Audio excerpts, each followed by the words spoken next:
Hey guys, welcome back to another video. In this video, we'll check chargers of iPhone and find out which one is best for maintaining battery health of your iPhone.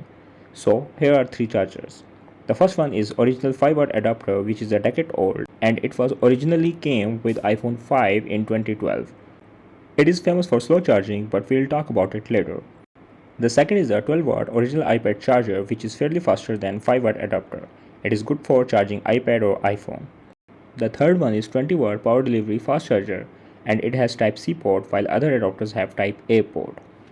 So now let's talk about which charger should you buy. Well, it depends upon which phone you have. If you are using iPhone 8 or below models, Apple original 5-watt adapter is best for you.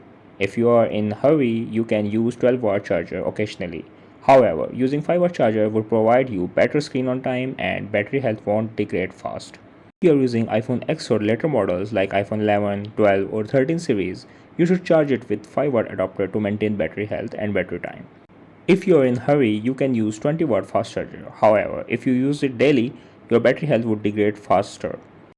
But please don't use iPad 12-watt charger with iPhone 10 to iPhone 13 because it generates more heat for long period of time than 20-watt charger. So, to sum up, low watt charger is best for your iPhone's battery in long run as it generates less heat and put less pressure on battery.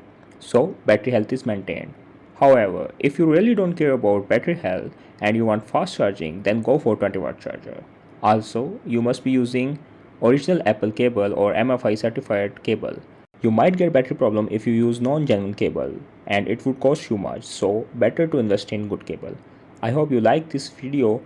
Please subscribe to my channel and like my video. Thank you.